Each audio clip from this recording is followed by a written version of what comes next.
देखो यस बेटा, सर। ये सभी का जो मैंने स्क्रीन शेयर कर रखा है, एक तो आपके सभी का ये स्क्रीन शेयर होना चाहिए।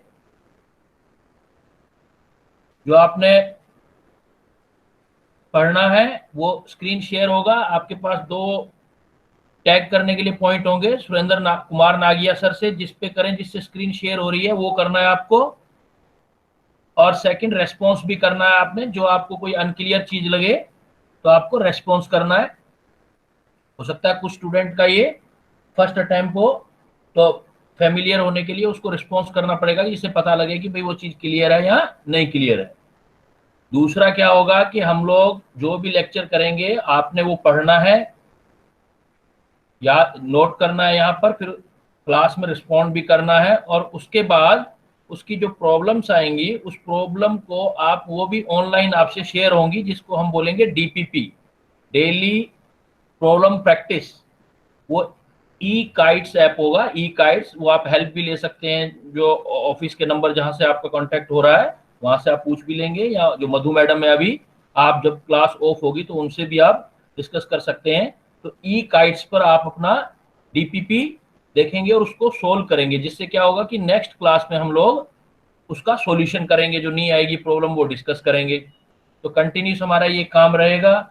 बिकॉज ये ब्रीफ कोर्स होगा तो हमें सिर्फ इंपॉर्टेंट चीजों पर बड़ा ध्यान देना होगा, जहां से क्वेश्चन आने की प्रोबेबिलिटी ज्यादा रहती है।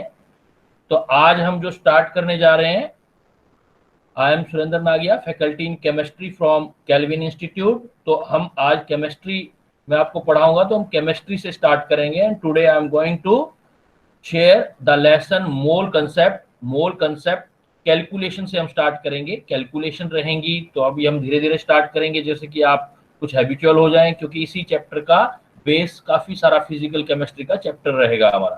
क्लियर बेटा? सुन रहे हो मेरी क्लियरिटी से आवाज आप लोग?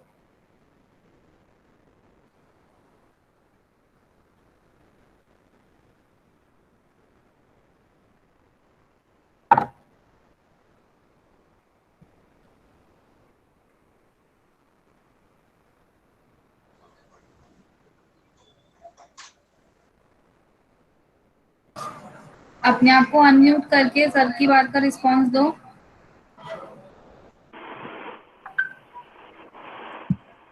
Yes sir. Yes sir. Yes, sir. Yes, sir. Okay बेटा, लेट्स वी गेट स्टार्टेड।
देखो बेटा स्क्रीन शेयर हो रही है सबसे, यहां से हम स्टार्ट करेंगे अब।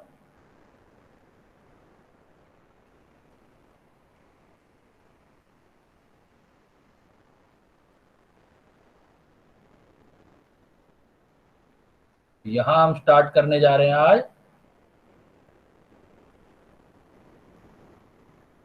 सबसे पहले हम स्टार्ट करेंगे आज मोल कंसेप्ट से, हम स्टार्ट ले रहे हैं।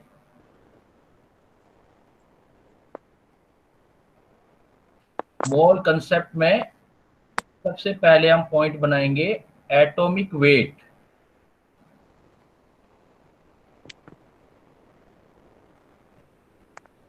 एटॉमिक वेट जो हम किसी एटम के लिखते हैं तो बेसिक्स में ये चीजें आएंगी, तो एटॉमिक वेट के हम यूनिट करेंगे बेटा। तो यूनिट के अंदर जो यूनिट होता है वो हम दो टाइप का यूनिट यूज करते हैं। एक हम किसी भी एटॉमिक वेट को AMU एटॉमिक मास यूनिट में रिप्रेजेंट करते हैं, और एक हम लोग इसको ग्राम में रिप्रेजेंट करते हैं। मतलब एटॉमिक वेट किसी का लिखते हैं तो आप AMU में या सिर्फ इसको यूनिफाइड यूनिट में भी लिख सकते हो। यूनिफाइड यूनिट में भी लिख सकते हो आप इसको, या आप ग्राम में भी रिप्रेजेंट कर सकते हो। एज एग्जांपल, वेरी सिंपल, अगर मैं आपको ये बोलूं कि हीलियम का एटॉमिक वेट कितना है, तो आप सभी को याद होगा हीलियम का एटॉमिक वेट 4 होता है। अब 4 से आप फाइनली कैसे डिसाइड करोगे कि क्या कहना चाहते हो, वो आप इसका यूनिट डिसाइड करेगा। अगर आप 4 AMU लिख रहे हो तो उसका मीनिंग अलग है, और अगर आप 4 ग्राम लिख रहे हो तो उसका मीनिंग अलग है। हीलियम का एटॉमिक वेट 4 होता है। इस 4 का मतलब अगर मैं ये लिख दूं कि 4 AMU, अगर AMU लिख दिया तो इस एटॉमिक वेट का मतलब होगा ये एक एटम का वेट है। It is equal to the weight of one atom of helium. Helium के एक एटम का वेट है एटॉमिक वेट ही लिखा है हमने, तो एटॉमिक वेट 4 लिख के आगे AMU लिख दिया तो इसका मतलब हो गया wait of one atom of helium. और अगर मैं इसकी जगह 4 ही लिखूं एटॉमिक वेट, लेकिन आगे लिख देता हूं gram, if we represent in atomic weight in gram, मतलब ग्राम एटॉमिक वेट लिख दिया। ग्राम में लिखने का मतलब अब क्या लिख दिया मैंने, gram atomic weight, gram atomic mass या एटॉमिक वेट। तो इसका मतलब ये हो जाएगा वेट ऑफ, अब वन एटम नहीं होगा, ये 1 मोल हो जाएगा, मतलब 6.02 इंटू 10⁻23 एटम ऑफ हीलियम।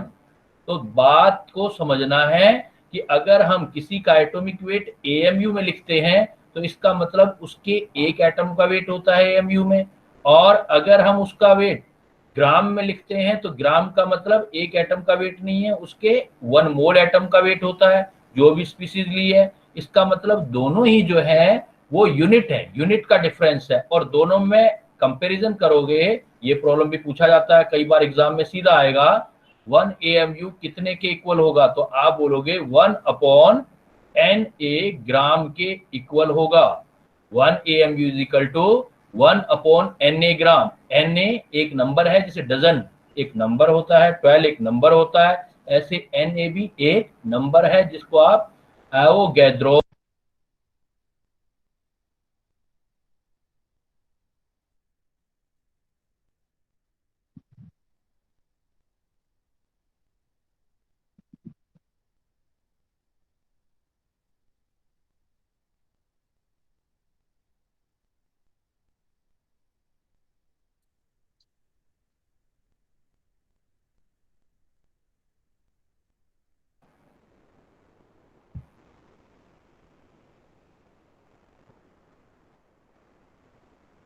तो इसको आप एवोगैड्रो नंबर बोलेंगे, और एवोगैड्रो नंबर का वैल्यू आपका यही रहेगा 6.02 10⁻23।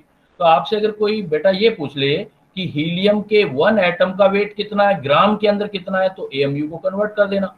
AMU को कैसे कन्वर्ट करोगे, 4 इंटू AMU में मतलब ये वैल्यू लिख देना 1/Na की, मतलब 1/6 इंटू 10⁻23 ग्राम। तो किसी भी एक एटम का वेट चाहिए ग्राम के अंदर, तो जो एटॉमिक वेट होता है उसको एवोगैड्रो नंबर से डिवाइड करोगे तो ग्राम में वेट आ जाएगा। एएमयू में है तो एनए को कन्वर्ट करने का रिक्वायरमेंट नहीं है। अगर हमारे पास 4 ग्राम डायरेक्ट ग्राम दे रखा है तो 6.02 10⁻23 एटम का वेट। क्लियर? जैसे देखो एक और एग्जांपल शेयर करता हूं मैं आपसे।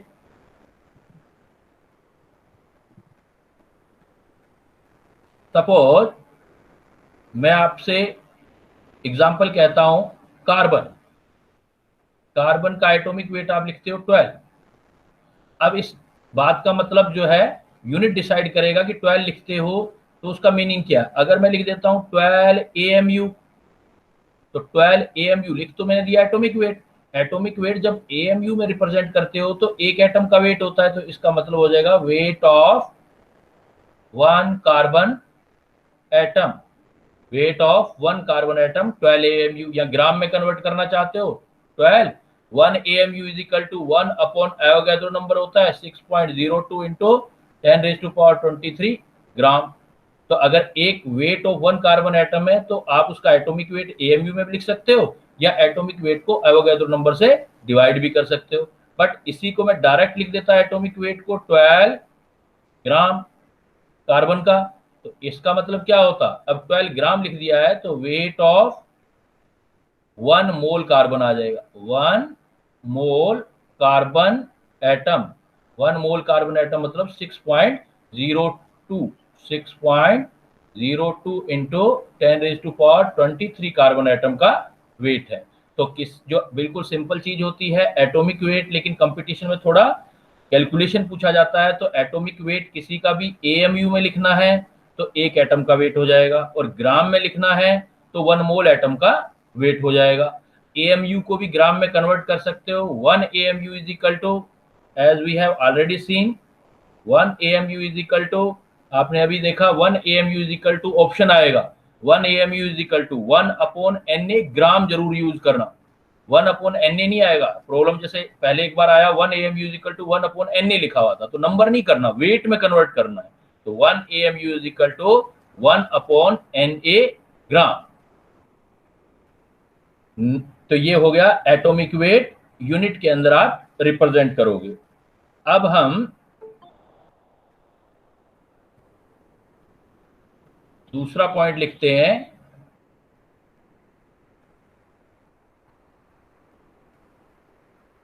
अगर आपके पास एटम्स या एलिमेंट आइसोटोपिक सिचुएशन में प्रेजेंट होते हैं, इफ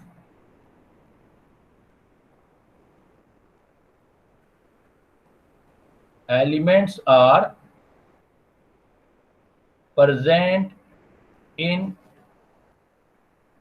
their isotopes। आइसोटॉप्स आप पढ़ते हो, क्या होता है आइसोटॉप्स?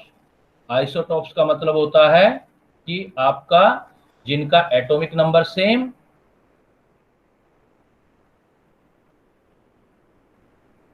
इनके एटॉमिक नंबर सेम होते हैं लेकिन एटॉमिक मास डिफरेंट होते हैं। एटॉमिक मास डिफरेंट होते हैं, उसको आइसोटॉप्स कहते हैं। जैसे हमारे पास ऐसे एग्जांपल हाइड्रोजन के आइसोटॉप्स देखो, जैसे हाइड्रोजन है एज एग्जांपल, हाइड्रोजन के 3 आइसोटॉप्स होते हैं, 1H1, 1H2, 1H3। तो हाइड्रोजन के 3 आइसोटॉप्स हैं। ये आपका है प्रोटियम, ये डिटेरियम और ये ट्रीटियम। तो जब ऐसे आइसोटॉप्स आ जाते हैं, मतलब ऐसा एलिमेंट जिनका एटॉमिक नंबर तो सेम आ रहा है बट बेटा मास नंबर देखो डिफरेंट आ रहा है, न्यूट्रॉन डिफरेंट होने से मास नंबर डिफरेंट हो जाता है, तो आइसोटॉप्स में प्रेजेंट करते हैं। तो ऐसों के एटॉमिक मास को हम क्या कैसे यूज करें, क्या लें हम? जैसे इसका 1 है, इसका 2 है, इसका 3 है, तो in such cases we can use the average of atomic masses. Average atomic masses use किया जाता है आइसोटॉप्स में, और वो फ्रैक्शन में भी आ सकता है। अगर किसी का एटॉमिक मास फ्रैक्शन में आ रहा है, इट मींस क्लियरली ये शो हो रहा है कि वो एलिमेंट आइसोटॉप्स में जो है एग्जिस्ट करता है। जैसे आपका देखो काफी पॉपुलर एग्जांपल होता है क्लोरीन का, पूछा भी जाता है कई बार। एक क्लोरीन 35 होता है और एक क्लोरीन 37 होता है। लेकिन कभी आपने ध्यान दिया हो तो एटॉमिक मास आपसे क्लोरीन का पूछा जाए तो आप जो है वो सीधा नंबर नहीं देते, इंटीजर नहीं देते हो आप उसमें क्या लिखते हो 35.5। अब 35 इसका आ रहा है, 37 इसका आ रहा है, लेकिन आप लिख रहे हो 35.5।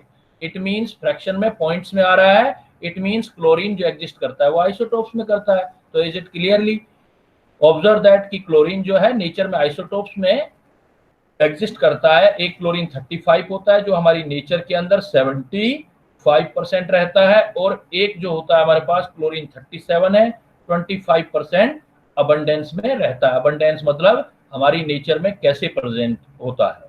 तो जब भी कोई एलिमेंट, हमारा पॉइंट क्या था देखें, ध्यान दो, if elements are present in their isotopes, जब कोई एलिमेंट आइसोटोप्स में प्रेजेंट होता है तो तब आप उसका एटॉमिक मास कैसे कैलकुलेट करते हो, कैसे निकालते हो। तो ऐसे केसेस में हम बोलते हैं एवरेज एटॉमिक मास। ऐसे केसेस में हमारा जो होगा वो एवरेज एटॉमिक मास है। तो मैं इसको ऐसे लिख देता हूं, एटॉमिक वेट एवरेज, और ये निकालने का फार्मूला है आपका परसेंटेज अबंडेंस। जो भी आइसोटोप्स है उसका परसेंटेज अबंडेंस और आइसोटॉपिक एटॉमिक मास ले लेंगे आप, डिवाइडेड बाय आप उसका 100 कर देंगे। तो जैसे हम क्लोरीन वाले केस को करते हैं, तो क्लोरीन में देखो सपोज एटॉमिक वेट को, एवरेज को मैं ऐसे लिख देता हूं, रिप्रेजेंटेशन बना देते हैं, एम डैश एवरेज क्लोरीन का निकालना चाहते हैं। तो पहले वाला देखो कौन सा, क्लोरीन 35 है, इसकी अबंडेंस 75% है, तो 75 into 35।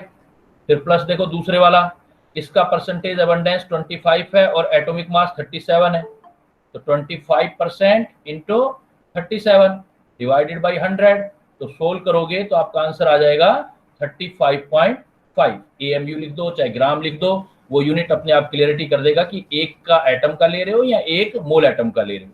35.5, that's why we can say that atomic mass of chlorine is 35.5। या फ्रैक्शन आ रहा है, फ्रैक्शन आ रहा है, इसका मतलब क्लोरीन जो है वो आइसोटोप्स में एग्जिस्ट करता है। और क्लोरीन आइसोटोप्स में जो एग्जिस्ट करता है वो है एक लाइट वाला आइसोटोप 35 वाला क्लोरीन, और एक है आपका क्लोरीन 37। क्लियर बेटा कि एटॉमिक वेट के अलग अलग यूनिट होते हैं। दूसरा पॉइंट, अगर आइसोटोप्स में प्रेजेंट करता है तो आपने ये फार्मूला मेमोराइज करना है। इस फार्मूले से एटॉमिक वेट कैलकुलेट करना है। एटॉमिक वेट आपका कैलकुलेशन होगा इससे। एक आप स्पेशली अगर कुछ एक्स्ट्रा याद करना चाहते हो तो डायरेक्ट आप एटॉमिक वेट निकाल सकते हो मेटल का, atomic weight of metal, approx answer मिलता है एटॉमिक वेट ऑफ मेटल। ये सिर्फ मेटल के लिए एप्लीकेबल होगा। इसमें 6.4 को आप स्पेसिफिक हीट, ये गिवन होगा आपको, अभी आप फिजिक्स में कई जगह पढ़ा होगा ये वर्ड स्पेसिफिक हीट, लेकिन कैलोरी पर डिग्री पर ग्राम में होना चाहिए, कैलोरी में, जूल में नहीं होना चाहिए। 6.4 को स्पेसिफिक हीट से डिवाइड कर दो आप, तो आपका मेटल आ जाएगा। तो यहाँ से हम मेटल का एटॉमिक वेट डायरेक्ट निकाल सकते हैं। तो मैं आपको देखो 3 फार्मूले बता चुका हूँ, और ये जो फार्मूला देख रहे हो आप, इसको बोलते हैं ड्यूलोंग पेटिट रूल। कई बार सीधा प्रॉब्लम आता है, which of the following expression shows the Dulong-Pettit rule. Dulong-Pettit rule is applicable to calculate the atomic weight of metal. Metal का only metal. We are considering only metal. Metal के cases में atomic weight approx निकालना है, तो 6.4 एक value है जिसको आप स्पेसिफिक हीट से डिवाइड करेंगे, कैलोरी के अंदर होना चाहिए, तो आपका डायरेक्ट जो होगा एटॉमिक वेट आ जाएगा। Dulong-Pettit rule, ये कन्वर्जन आने चाहिए बेटा आपको। छोटे छोटे कन्वर्जन होते हैं, कई जगह काम आते हैं। जैसे नेक्स्ट नोट में लिख रहा हूं मैं आपका, 1 कैलोरी इज इक्वल टू होता है 4.18 जूल। तो अगर आपको जूल में दे रखा है तो कैलोरी में कन्वर्ट कर सकते हो। 1 joule is equal to 1/4.18 calorie कर सकते हो। तो that's all about the atomic weight. तो एटॉमिक वेट के बारे में मैंने 3 चीजें बताई। एटॉमिक वेट को AMU में रिप्रेजेंट कर सकते हो या ग्राम में। दूसरा पॉइंट बताया कि अगर मान लो कोई element is present in their isotopic form, then we calculate the average atomic weight by this formula। हर किसी की परसेंटेज अबंडेंस और आइसोटोपिक एटॉमिक मास का सम ले लेंगे और 100 से डिवाइड करेंगे। और ये फ्रैक्शन में आ सकता है, नहीं भी आ सकता है, आ भी सकता है, लेकिन फ्रैक्शन में आ रहा है तो इट मीन क्लियरली ये शो कर रहा है कि वो एलिमेंट आइसोटोप्स में एग्जिस्ट करता है। थर्ड पॉइंट जो बच्चों हमने किया है, थर्ड वाला पॉइंट देखो जो किया है, वो किया है स्पेशली मेटल के लिए, डिलोंग पेटिट रूल। मेटल के लिए आप डायरेक्ट निकाल सकते हो। अगर मेटल की स्पेसिफिक हीट गिवन है आपको, जिसमें भी गिवन है उसको कैलोरी में कन्वर्ट कर दो, फिर 6.4 से डिवाइड कर दो, तो आपका एटॉमिक वेट का मेटल का एटॉमिक वेट डायरेक्ट आ जाएगा। क्लियर बेटा? किसी को कोई डाउट? क्लियर है? आगे चलते जाएं।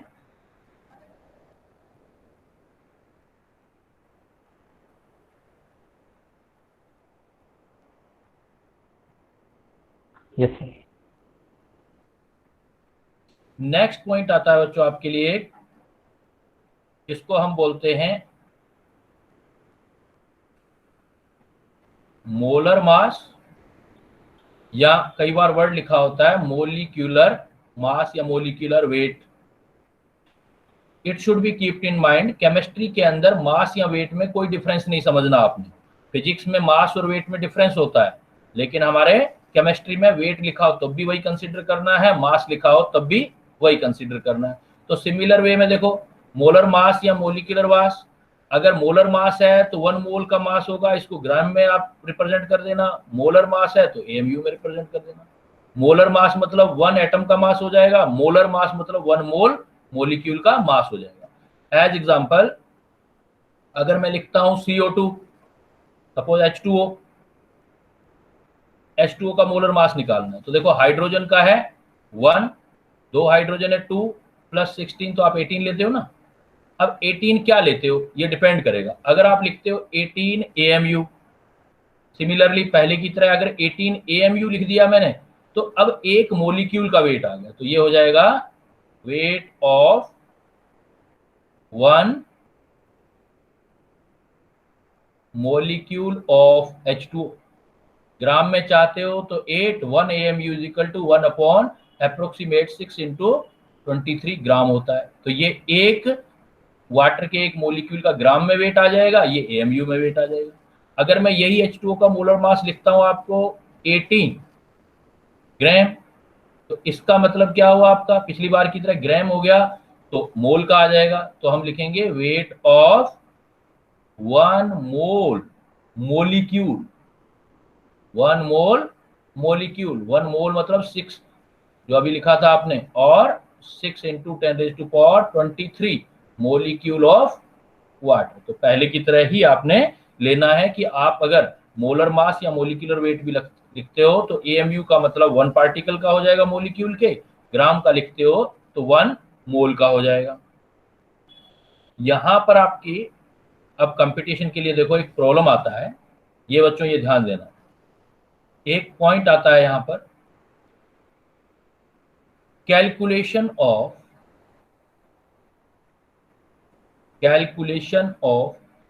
ये पॉइंट आएगा। ऊपर वाले कम पूछते हैं, इस वाला पॉइंट ज्यादा पूछता है। Calculation of minimum molar mass, minimum molar मास।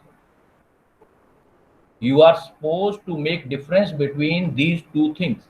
अगर ये लिखा हुआ देख लो आप मिनिमम मोलर मास, या आ जाए calculation of simply molar mass. तो जो कैलकुलेशन ऑफ मोलर मास आता है तो ये तो सिंपल थिंग है, ये तो आप फ्रॉम जो आप फार्मूला से करते हो वो वाली चीज है, ये तो फ्रॉम फार्मूला।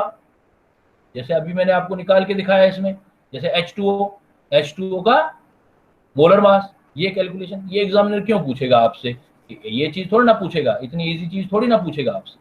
तो वो क्या पूछेगा, इस तरह का वर्ड पूछेगा आपसे, कैलकुलेशन ऑफ मिनिमम मोलर मास, ये वर्ड पूछेगा मिनिमम मोलर मास। तो मिनिमम मोलर मास, जब भी ध्यान देना ये वाला पॉइंट आ जाए मिनिमम मोलर मास, तो आप ये फार्मूला याद रखना, मिनिमम मोलर मास मतलब m डैश, मिनिमम ले रहे हैं हम, तो यहां आप m डैश मिनिमम के अंदर atomic weight of given element, कोई ना कोई एलिमेंट का आपको वेट, एलिमेंट दे रखा होगा, उस एलिमेंट का एटॉमिक वेट लेना है, परसेंटेज ऑफ एलिमेंट, उस एलिमेंट का परसेंटेज देना है, और इनटू 100। डायरेक्ट फार्मूला याद कर लो, सीधा क्वेश्चन निकल जाएगा, सीधा इस फार्मूले से आपका प्रॉब्लम हो जाएगा। ज्यादा कैलकुलेशन मैथमेटिक्स आपको सोचने की जरूरत नहीं है। आपसे मिनिमम मोलर मास पूछा है, तो atomic weight of given element, जितने एलिमेंट हो, जैसे एक एलिमेंट है, कुछ नहीं दिया हुआ है तो 1 एलिमेंट ले लेना, उसका एटॉमिक वेट लिख देना, 2 एलिमेंट हो तो 2 एलिमेंट का लिख देना, 3 एलिमेंट हो तो 3 एलिमेंट का लिख देना, डिवाइडेड बाय उस एलिमेंट का परसेंटेज दे देना, इनटू 100 कर देना। दोनों चीजों को समझते हैं। ये तो है calculation of molar mass from formula. अगर आपको फार्मूला दिया हुआ है तो ये वाला क्वेश्चन सोल्व लगाना है फार्मूला, और अगर ये word specially you need to focus on this word, molar mass के साथ कभी भी मिनिमम वर्ड देख लो, और एग्जामिनर ये वाला क्वेश्चन देगा, इधर वाला मिनिमम वाला, देन आपको ये फार्मूला लगाना है। कैसे ये फार्मूला लगाना है आपने, देखो क्वेश्चन की थीम समझते हैं हम लोग। सपोज मैंने आपको प्रॉब्लम दिया, एक प्रॉब्लम ये दे दिया,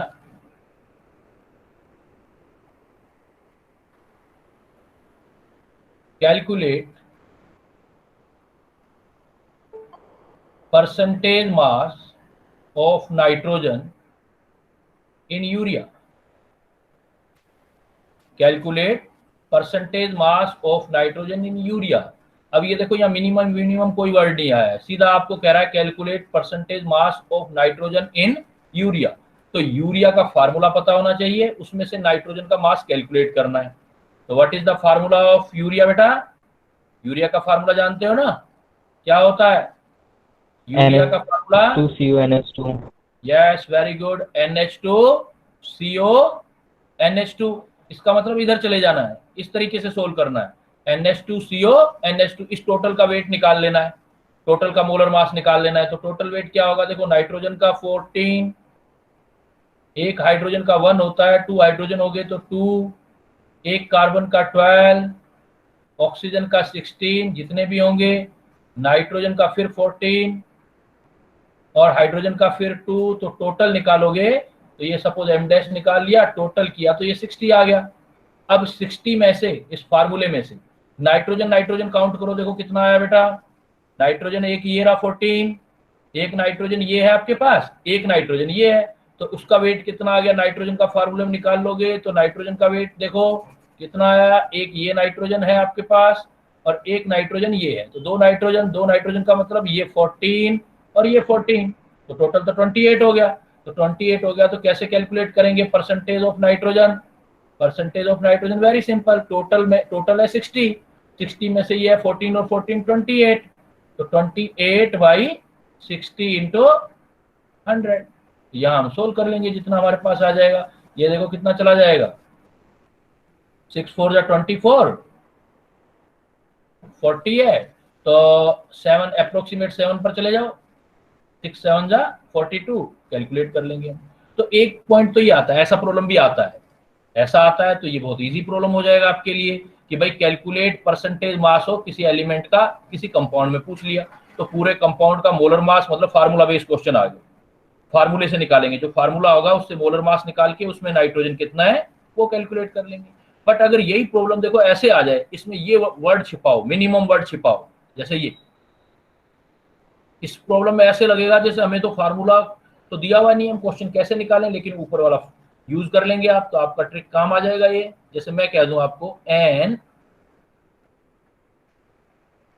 ऑर्गेनिक कंपाउंड कंटेन 40%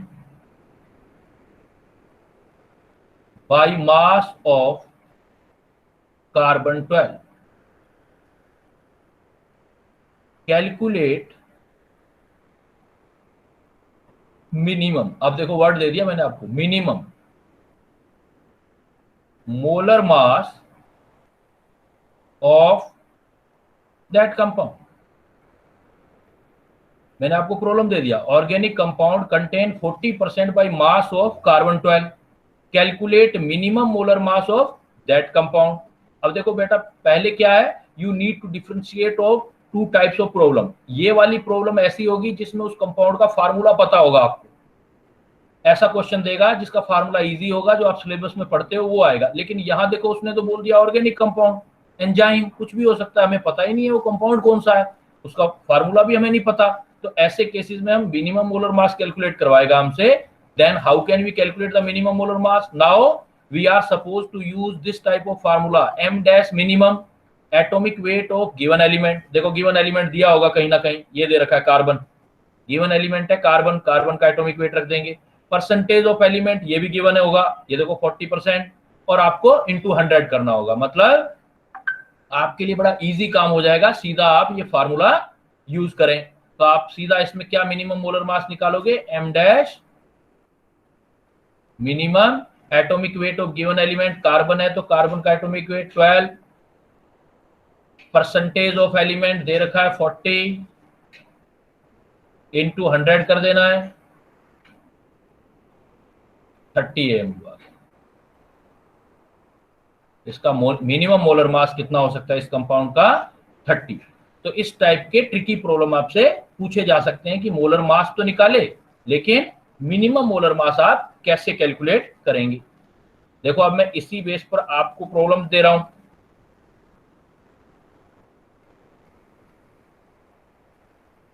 दो प्रॉब्लम लिख रहा हूं मैं अभी।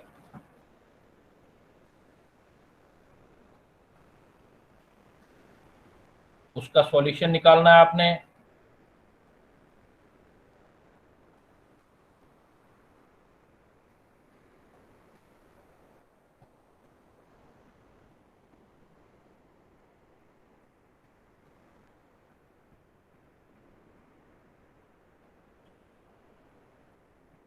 एक प्रॉब्लम ये लिख रहा हूं मैं,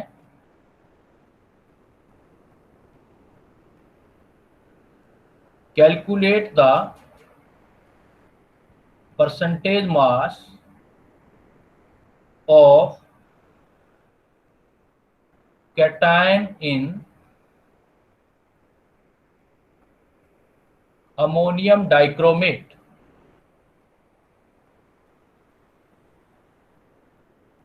अमोनियम डाइक्रोमेट मतलब देखने में तो आपको लग रहा है कि बस सीधा अमोनियम डाइक्रोमेट में परसेंटेज मास ऑफ कैटायन निकालना है, लेकिन अगर आपको फार्मूला बनाना नहीं आएगा तो आपका क्वेश्चन यही डेड हो जाएगा। तो सबसे पहले तो आपको फार्मूला बनाना सीखना होगा कि अमोनियम डाइक्रोमेट कैसे फार्मूला बनाएंगे हम। तो ट्राई करो इसको, calculate the percentage of cation in ammonium dichromate बनाओ, फिर उसमें परसेंटेज मास ऑफ कैटायन निकालो। हिंट दे देता हूं मैं, क्रोमियम का मोलर मास ले लेना 52, अमोनियम होता है NH4 पॉजिटिव, इसका मास ले लेना 18, और डाइक्रोमेट का फार्मूला आता होगा Cr2O72 नेगेटिव, ऑक्सीजन का मास होता है 16, बट ये याद होने चाहिए तो ज्यादा बेटर है। इतना हिंट मैंने आपको दे दिया, कैलकुलेट करके बताओ मुझे। Calculate the percentage mass of cation in ammonium dichromate. करो बेटा, आंसर बताओ मुझे।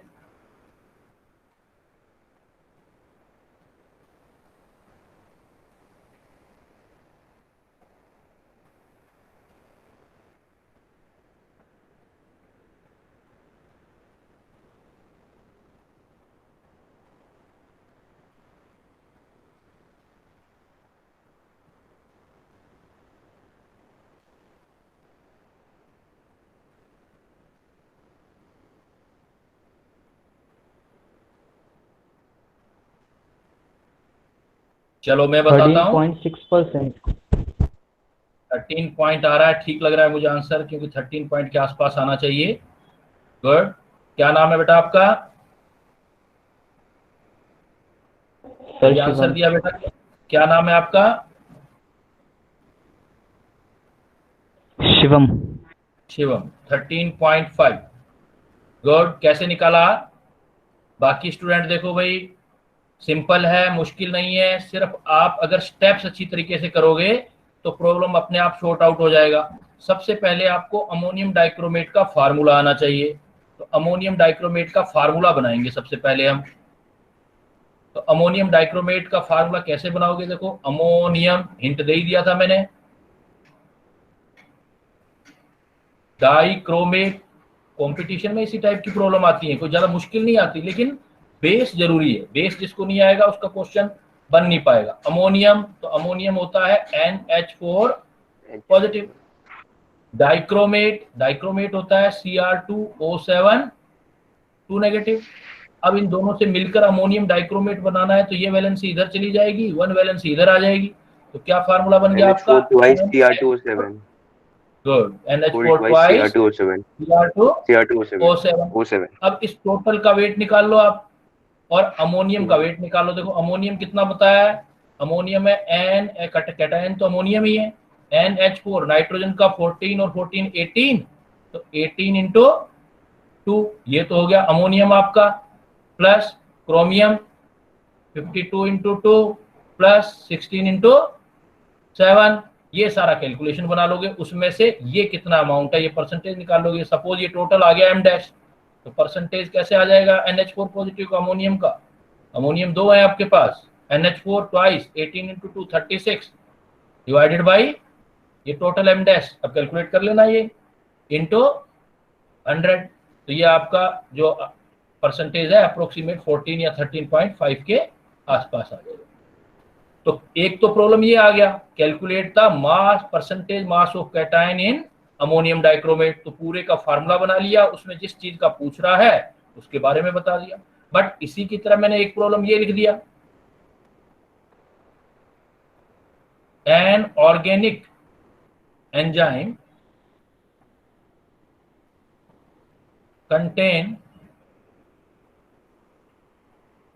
20% nitrogen 14.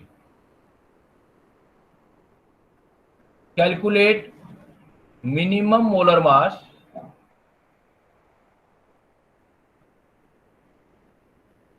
of that enzyme. बहुत सिंपल है बेटा, बनाओ जल्दी से। An organic enzyme contain 20% nitrogen 14. Calculate minimum molar mass, ध्यान देना, आप मिनिमम मोलर मास निकालना है। निकालो कितना आंसर आएगा? 70 mu 70 आ रहा है ना? सिंपल, आपने कौन सा फार्मूला 70 लगाया? इस तरह कैलकुलेट तो नहीं करोगे आप, क्योंकि हमें फार्मूला नहीं पता, एंजाइम पता नहीं कौन सा है, हमें उसका फार्मूला ही नहीं आता है, तो हम ये तो नहीं कर सकते। इसलिए हम क्या करेंगे, मिनिमम मोलर मास वाला कॉन्सेप्ट लगाएंगे। वो कॉन्सेप्ट क्या था? Minimum M dash, minimum molar mass. तो उसमें हमारे पास था कि भाई ये जो एलिमेंट कौन सा है उसका एटॉमिक वेट 14, परसेंटेज है उसका 20 इंटू 100, तो 20 इजी, 25 और 54 जा 70 कर लोगे बेटा ऐसे।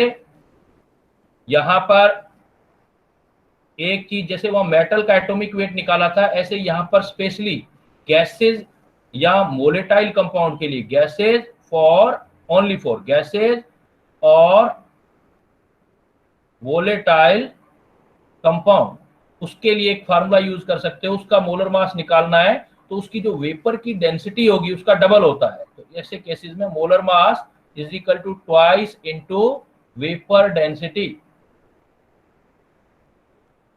किसी भी गैस का, गैसियस सब्सटेंस या वोलेटाइल सब्सटेंस का मोलर मास डायरेक्ट निकाल सकते हो। You can calculate directly molar mass is equal to, अगर वेपर डेंसिटी गिवन है, VD गिवन है, तो ट्वाइस से मल्टीप्लाई कर दो तो मोलर मास आ जाएगा। But it is applicable only for gases and volatile compound and it is known as Victor Meyer method.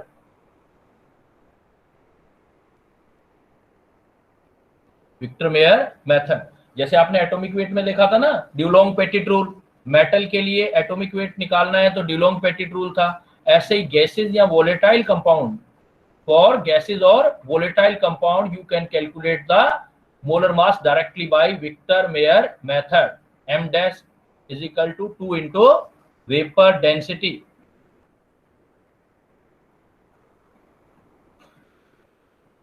There is need only to understand the types of problem, और उसमें हम कौन सा फार्मूला पुट कर सकते हैं ये देखना है। सपोज मैं एक कंपाउंड दे रहा हूं,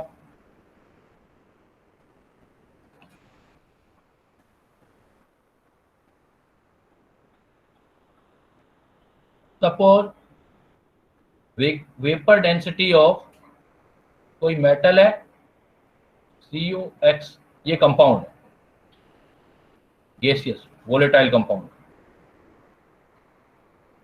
वोलेटाइल कंपाउंड, ये कंपाउंड है MCOSX, वेपर डेंसिटी इज 70, इसका वेपर डेंसिटी हम दे देते हैं 70। तो आपसे पूछा जाए भाई इसका मोलर मास कितना है, तो मोलर मास कैसे निकालेंगे, simply 2 into vapour density, 2 into vapour density, तो ये आ जाएगा आपके पास 1/4। सपोज मैं इतना ही दे दूं, ऐसे ही दे दूं, मैं कह दूं आपको ये M भी हटा दूं, मैं कह देता हूं suppose vapour density of COX volatile compound is 70, then calculate value of X, इसमें कितने X हैं ये निकालने। तो देखो आप कैसे कैलकुलेट कर सकते हो, इसका मोलर मास निकाल सकते हो, वोलेटाइल कंपाउंड है, Victor Meyer method, M dash molar mass is equal to 2 into 70 140, और एक मोलर मास आप फार्मूले से निकाल सकते हो CO का मोलिकुलर वेट। तो CO कितना होगा, देखो कार्बन का 12 प्लस 16 इंटू X, एक तो यहां से निकाल लिया मोलर मास, एक यहां से निकाल लिया, ये इसके इक्वल हो जाएगा, तो 140 इंटू 28x, तो 7 2 जा 14, 7 4 जा 28, 4 5। तो देखो प्रॉब्लम कहां से कहां पहुंच गया, x का वैल्यू आ गया 5, मतलब आपका CO का पार्टिकल CO5 है। तो इस टाइप का प्रॉब्लम आप डायरेक्ट ऐसा कुछ आ जाए तो कैलकुलेट कर सकते हो, वेपर डेंसिटी से मोलर मास भी निकाल सकते हो और एक कैलकुलेशन कर ही सकते हो मोलर मास की, दोनों को इक्वेट करके भी आप पार्टिकल का वैल्यू निकाल सकते हो। तो बेटा ये जो सेकंड वाला पॉइंट था, ये मैंने आपको कुछ क्लियरिटी प्रोड्यूस किया है मोलर मास के लिए। तो मोलर मास में क्या क्या किया आपने, मोलर मास भी यूनिट से डिसाइड होगा कि एक मोलिक्यूल का है या एक मोल का है, AMU में होगा तो 1 मोलिक्यूल का होगा, और ग्राम में है तो 1 मोल पार्टिकल का होगा। सेकंड पॉइंट मैंने आपको बताया है कि अगर कोई कंपाउंड दिया हुआ है उसका फार्मूला जानते हो तो उससे फार्मूले से मोलर मास निकाल सकते हो, जैसा हमने अभी ये अमोनियम डाइक्रोमेट का निकाला था, और उसमें हर एक एलिमेंट का परसेंटेज निकाल सकते हैं। थर्ड पॉइंट मैंने आपको बोला था कि अगर आपके पास फार्मूले का पता नहीं है और आपको there is no idea, no one know about the formula of given compound, then you can calculate the concept of minimum molar mass। minimum molar mass में जो एटॉमिक वेट है जिस एलिमेंट दे रखा है उसका लिख के डिवाइडेड बाय जो परसेंटेज दे रखा है इनटू 100। और एक पॉइंट और बताया, it is applicable only for gaseous और वोलेटाइल कंपाउंड। इन चीजों का जरूर ध्यान रखना है, सब जगह नहीं लगाना। अगर गैस है या वोलेटाइल कंपाउंड है तो उसके लिए आप उसकी वेपर डेंसिटी को 2 से मल्टीप्लाई करो तो मोलर मास आ जाता है, जिसमें हमने इस एग्जांपल को भी देखा है। क्लियर, कोई डाउट तो नहीं है बेटा अभी तक किसी को? चलें आगे। नो सर एक चीज पूछनी है। हाँ बोलो। सर आपने जो वो बताया कि ये जब AMU में हम कंपाउंड का अगर वो लिखते हैं मास, तो वो हाँ, एक एटम का होता है। हाँ, तो जब वो उसको AMU ग्राम में एक अगर atom- हाँ बोलो, ग्राम में कन्वर्ट करना चाहते हो? अगर उसको ग्राम में कन्वर्ट करेंगे तब उसको एवोगैड्रो नंबर से डिवाइड करेंगे, राइट? डिवाइड कर देंगे, बिल्कुल ठीक है सर। ठीक है। कोई ओके सर। एग्जांपल देके बताओ या हो गया? नहीं सर, आ गया, बस वो पूछना था, एक एटम को जब ग्राम में कन्वर्ट करना हो तो उसको डिवाइड कर देंगे एवोगैड्रो हाँ, तो नंबर से। उसका ना सबसे सिंपल तरीका, ट्रिक यही बता रहा हूँ कि आप क्या होगा, एक जो एटॉमिक वेट है उसको आप एवोगैड्रो से डिवाइड कर देना, इतने ग्राम हो जाएगा एक एटम का। ठीक है सर। क्लियर? Yes sir. ठीक है बेटा।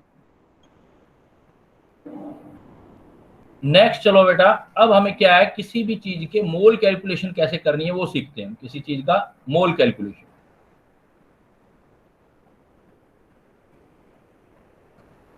देखो मोल का कैलकुलेशन जो है वो डिफरेंट तरीके से किया जा सकता है। सपोज किसी भी चीज के मोल निकालने हैं, जनरली हम एटम या मोलिक्यूल के मोल निकालते हैं। मोल कैलकुलेशन ये स्पेशली मैं कह रहा हूं फॉर सब्सटेंस, सब्सटेंस में एटम, मॉलिक्यूल, ये सारी चीजें आ गई। कोई भी सब्सटेंस है तो सब्सटेंस के केस में हमको मोल निकालने, तो आप ये काम कर सकते हो। मैं देखो कुछ चीजें दे रहा हूं, फार्मूलों को एक साथ याद कर लेना, काफी काम आएगा।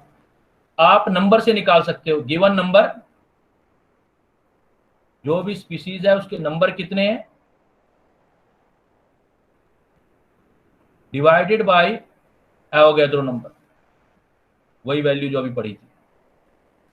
ये बेटा इसलिए है कि जैसे देखो एक डजन का मतलब समझते हो ना, 12 होता है एक डजन का। अगर मेरे पास वो डजन किसी भी चीज का हो सकता है, वो बनानास का हो सकता है, वो मैंगो हो सकता है, वो पेन हो सकता है, तो डजन है। तो डजन कैसे निकालते हो आप, किसी भी चीज को 12 से डिवाइड कर दो तो डजन आ जाएगा। जैसे 12 पेन है तो 12/12 डजन, मतलब 12 वैल्यू से डिवाइड कर दिया तो 1 डजन आ गया। तो मोल भी एक फिक्स नंबर है जिससे हम डिवाइड करते हैं एवोगैड्रो नंबर से। तो given number divided by Na तो मोल हो गया। आप वेट से निकाल सकते हो, गिवन वेट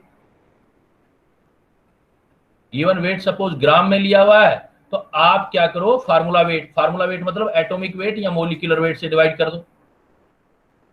गिवन वेट या मोलिकुलर वेट से डिवाइड कर दो। तो ये फार्मूला तो बेटा है वर्सेटाइल, किसी के लिए भी यूज कर सकते हो। Mole, given number, given weight upon molar mass. But कुछ और फार्मूले भी हैं, लेकिन वो स्पेसिफिक कंडीशन में। सोल्यूट के लिए निकालना है, ये है फॉर सोल्यूट तभी होगा जब सॉल्यूशन बनेगा। तो सोल्यूट में अगर मोल निकालने हैं तो सोल्यूट के मोल मोलैरिटी को यहां पर, इसीलिए मैंने यहां थोड़ा डिफरेंस किया है। एम डैश तो होगा एटॉमिक वेट या मोलिकुलर वेट, एम डैश यहां रिप्रेजेंट कर रहा है एटम है तो एटॉमिक वेट, मोलिक्यूल है तो मोलिकुलर वेट से डिवाइड कर। ये एम का मतलब है मोलैरिटी। तो आप मोलरिटी इनटू वॉल्यूम से भी कर सकते हो। और अगर गैसेस हैं, स्पेशली फॉर गैसेस, तो गैसेस के लिए आप यूज जो कर सकते हो वो है गिवन वॉल्यूम, लीटर में होना चाहिए एनटीपी पर, और डिवाइडेड बाय एनटीपी एसटीपी कुछ लिखा हो आप सेम ले सकते हो 22.4। तो देखो मैं 4 फार्मूला आपको एक साथ लर्न कराने का ट्राई कर रहा हूं। आपका दिमाग सभी फार्मूला पर एक साथ चलना चाहिए। आपको किसी के भी मोल निकालने, तो जो नंबर दिया हुआ है given number upon Na, given weight upon m dash, ये फार्मूला आप किसी के लिए भी लगा सकते हो फॉर एनी सब्सटेंस। मतलब कोई सॉलिड है, लिक्विड है, गैस है, सबके लिए लगा सकते हो। बट ये जो फार्मूला है m/VL, ये स्पेशली सॉल्यूट के लिए, और ये वाला फार्मूला है NTP 22.4 गैसेस के लिए। अब ध्यान रखना बेटा, सबसे ज्यादा वो प्रॉब्लम क्या क्रिएट करेगा, वो आपसे कहेगा कि वाटर का वॉल्यूम दे देगा, वाटर का वॉल्यूम दे देगा और मोल कैलकुलेट कराएगा। तो वाटर के लिए बेटा ये फार्मूला नहीं लगाना। वॉल्यूम दे रखा है लेकिन वो वॉल्यूम गैस का होगा तभी ये फार्मूला लगेगा आपका। वाटर गैस नहीं होता, 100 डिग्री सेल्सियस से ऊपर होगा तब वाटर गैस होगा। तो ऐसे केसेस में जो है there is no need to calculate the mole of water by this formula because water is not gas. तो इसका मतलब वर्सेटाइल एनी सब्सटेंस वाला यहाँ वाला फार्मूला हमें लगाना पड़ेगा जब भी हमें मोल कैलकुलेट करने हो। तो कैसे मोल कैलकुलेट करने हो, ज्यादातर वाटर के लिए ही बात करते हैं अपने, जैसे कैलकुलेट द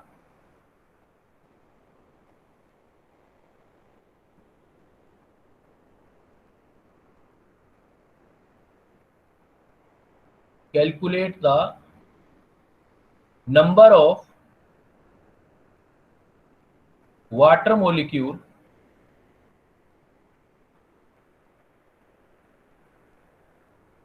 in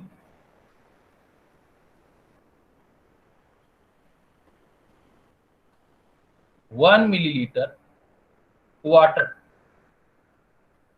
ये प्रॉब्लम दे दिया। Calculate the number of water molecule in 1 millilitre water.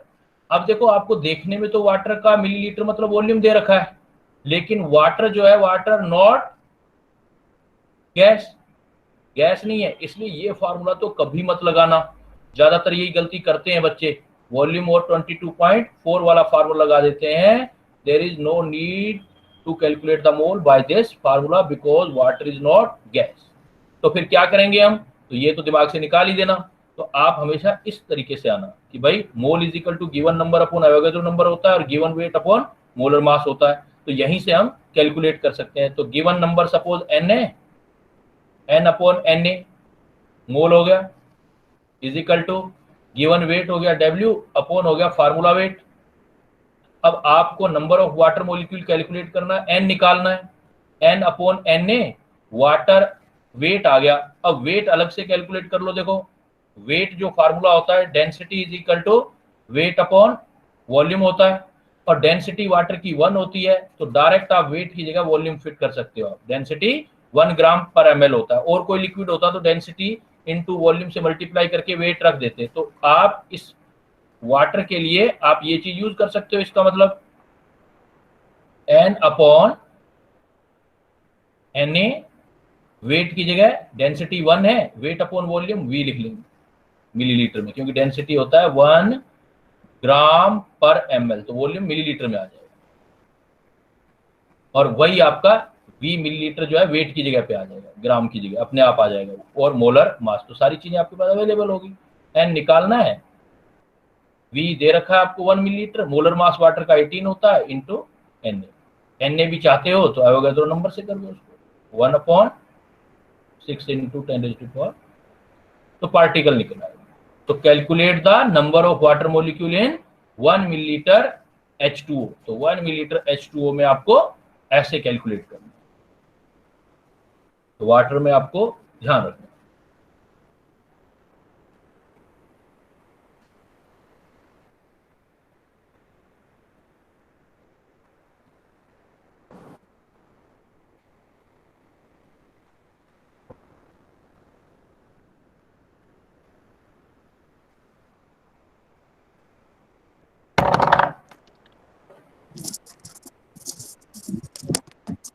देखो एक प्रॉब्लम में आपको ऐसा ही और देता हूं।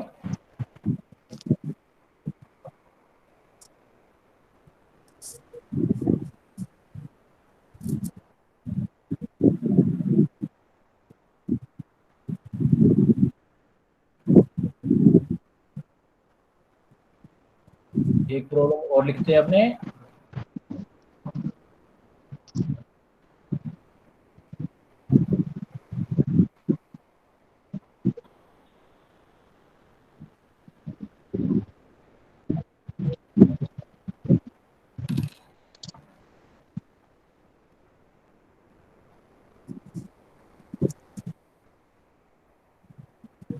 सपोज मैं आपको ये प्रॉब्लम देता हूं,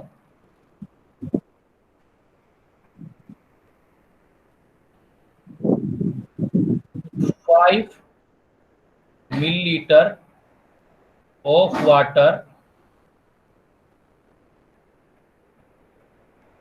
contain 20 drops of water. 5 milliliter of water contain 20 drops of water.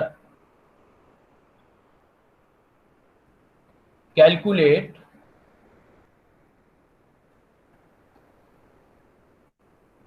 number 1,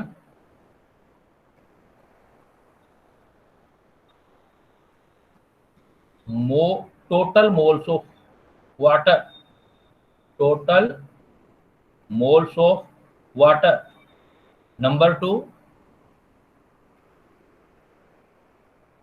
number of water molecule in 1 drop. Number 3, number of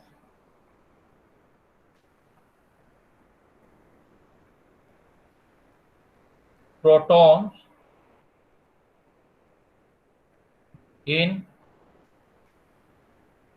1 drop water. भाई जैसे जैसे आगे बढ़ते जाएंगे तो फार्मूला सिर्फ फार्मूला बेस्ड क्वेश्चन नहीं बनेगा ना, कुछ हमें क्या करना पड़ेगा, कुछ आपको जो है पॉन्डरिंग करनी पड़ेगी, विचार करना पड़ेगा। तो अब मैंने क्या दे दिया आपको, 5 millilitre of water contain 20 drops of water. Calculate total moles of water. Total आपके पास कितने, number of water molecule in 1 drop, एक ड्रॉप में कितने हैं, and number of proton in 1 drop water. तो कैलकुलेट करो, ट्राई करो इसको, फिर मैं बताता हूं।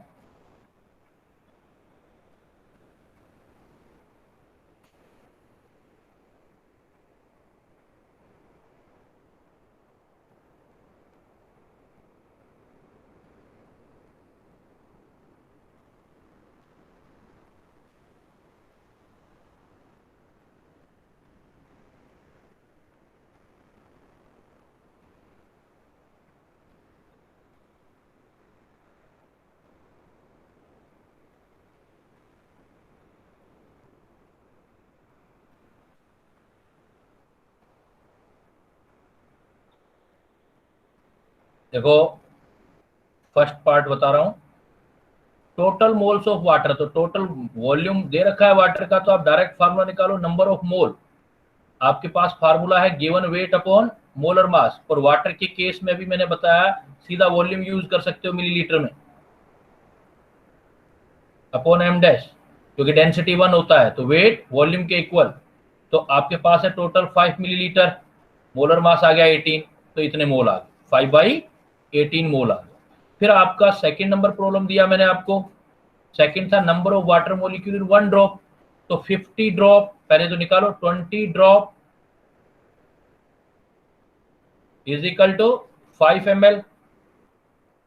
तो 1 ड्रॉप निकालो कितने के इक्वल हो गया, 1 ड्रॉप इज इक्वल टू 5, 0.225 हाँ 5/20 ml। अब जो वॉल्यूम 20। होगा वही वाटर के केस में डेंसिटी वेट है। हाँ कुछ कह रहे बेटा। तो अब क्या है कि number of mole is equal to, एक होता है given number upon Avogadro number, एक होता है weight, given weight upon molar mass, and you can use at the place of weight direct volume in case of water। तो मैं क्या use कर सकता हूं फिर आपका, तो n, ये वाला n अपॉन Na, वॉल्यूम कितना हो गया 5/20, 1 ड्रॉप में निकालना है ना, मोलर मास हो गया 18, तो n निकालना है तो Na भी इधर ले जाओ n, तो ये हो गया 5/20 इंटू 18 अप्रोक्सीमेट 6 इंटू 10⁻23। तो ये आ गया, ये अप्रोक्सीमेट 6 3 जा 18 पे चला गया, आगे भी सोल्व कर सकते, ये एन आ गया। थर्ड प्रॉब्लम देखो क्या आया, वो कहता है कि number of proton in 1 drop water. 1 drop water में नंबर तो निकाल चुके हैं हम, इतना नंबर है। तो देखो एक H2O को सोचो, H2O होता है इतना, तो एक H में एक प्रोटोन होता है, तो 2 H में हो गए 2 प्रोटोन, और ऑक्सीजन का एटॉमिक नंबर होता है 8, तो 8, तो टोटल कितने प्रोटोन आ गए मेरे पास, एक वाटर मॉलिक्यूल में प्रोटोन आ जाएंगे टोटल 10। तो number of proton is equal to कितना हो जाएगा, 10 time of number of water molecule. तो 10 नंबर ऑफ वाटर मॉलिक्यूल तो निकाल चुके हैं आप, ये वाला 1 ड्रॉप के अंदर निकालना है आपको, तो 5/20 कैलकुलेट कर लेंगे। तो साथ साथ में आपको सोचते भी जाना है कि हमको कैसे करना है। तो मैं दोबारा रिपीट कर रहा हूं, स्टार्टिंग का क्वेश्चन क्या था हमारा, टोटल मोल्स ऑफ वाटर। तो टोटल तो 5 मिलीलीटर था, तो मोल निकालने थे, mole is equal to weight upon molar mass, और वाटर के केस में वेट वॉल्यूम के मिलीलीटर के बराबर रख सकते हैं, तो हमने ऐसे कर लिया, वैल्यू रख दी। दूसरा एक ड्रॉप में निकालना था, तो 20 drop is equal to 5 millilitre, तो 1 ड्रॉप कैलकुलेट कर लिया 5/20 मिलीलीटर, एक ड्रॉप में इतना वॉल्यूम है, अब की बार वॉल्यूम की जगह ये चीज रख देना तो नंबर आ जाएगा। फिर प्रोटोन निकालने थे, एक H2O में 2 हाइड्रोजन 1 ऑक्सीजन है, एक हाइड्रोजन में 1 प्रोटोन होता है, तो 2 प्रोटोन ये, हाइड्रोजन के 8 प्रोटोन, तो 10। तो जितने H2O मॉलिक्यूल होंगे उसका 10 टाइम प्रोटोन हो जाएंगे, number of proton is equal to 10 times of number of particle H2O in 1 drop. तो 1 ड्रॉप में ये कैलकुलेट किया था, 10 से मल्टीप्लाई करो। बना लोगे बेटा, कोई डाउट तो नहीं है किसी को?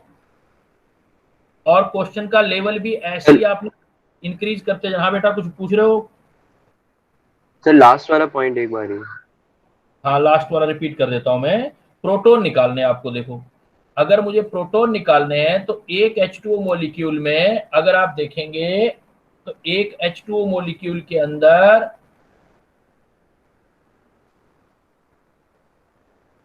काउंट कर लो कि प्रोटोन आ कितना रहा है। तो एक H2O के अंदर आपका ये देखोगे एक H2O, तो एक H2O किसका बना हुआ है? एक H2O, ब्रेक करो इसको, एक H2O, एक हाइड्रोजन, फिर दूसरा हाइड्रोजन, फिर एक ऑक्सीजन का बना हुआ है। क्लियर? एक हाइड्रोजन में एक ही प्रोटॉन होता है, प्रोटॉन निकालोगे तो एक हाइड्रोजन में एक प्रोटॉन, प्लस दूसरे हाइड्रोजन में भी एक प्रोटॉन, प्लस ऑक्सीजन में एक प्रोटॉन, तो टोटल प्रोटॉन कितने हो गए? 10। तो एक वाटर मोलिक्यूल में 10 हो गए, तो जितने वाटर मोलिक्यूल हैं तो दो में कितने होंगे? 10 इंटू 2, 3 में कितने होंगे? 10 इंटू 3, तो ये तो निकाल चुके हो आप n, तो उतने से मल्टीप्लाई कर देंगे। क्लियर? Yes sir. क्लियर हो गया बेटा doubt? Yes sir. Can I continue? अब बेटा इसमें एक चीज ध्यान रखना कि ये जो मैंने अभी आपको देखो लिखा भी था मैंने, इसलिए पॉइंट मैंने लिखा भी था कि ये जो आप निकाल रहे हो मोल कैलकुलेशन, ये जो निकाला था ये मैंने आपको सब्सटेंस के लिए किया था, ये सब्सटेंस के लिए। अब अगर कोई फंडामेंटल पार्टिकल के लिए निकालना है तो फिर ये फार्मूला यूज नहीं होगा। फंडामेंटल जैसे इलेक्ट्रॉन, प्रोटॉन, न्यूट्रॉन, ऐसे पार्टिकल के लिए निकालना है तो उसके लिए फिर अलग से फार्मूला बना लो आप। उनका अगर आपको निकालना हो नंबर ऑफ मोल्स, तो नॉट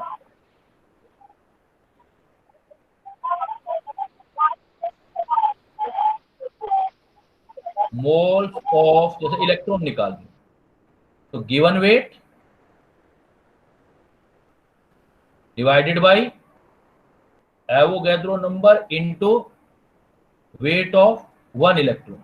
इलेक्ट्रॉन, प्रोटॉन, न्यूट्रॉन, इनके लिए कभी भी निकालना हो आपको तो आप ये वाला फार्मूला यूज करोगे, क्योंकि हमें इलेक्ट्रॉन का एटॉमिक वेट नहीं होता कुछ, क्योंकि वो तो एटम का होता है। मोलिक्यूल का मोलिकुलर वेट होता है, तो ये तो इलेक्ट्रॉन है तो इसके 1 मोल का वेट रखना है अपने को। तो इलेक्ट्रॉन के 1 मोल का वेट कैसे निकालोगे? एक इलेक्ट्रॉन का वेट इनटू एवोगैड्रो नंबर, तो 1 मोल का वेट आ जाएगा। और directly you can use directly this formula, moles of electron. Electron के मोल निकालने हो तो given weight Avogadro number, wait of 1 electron. जैसे हमारे इस तरह का प्रॉब्लम आता है,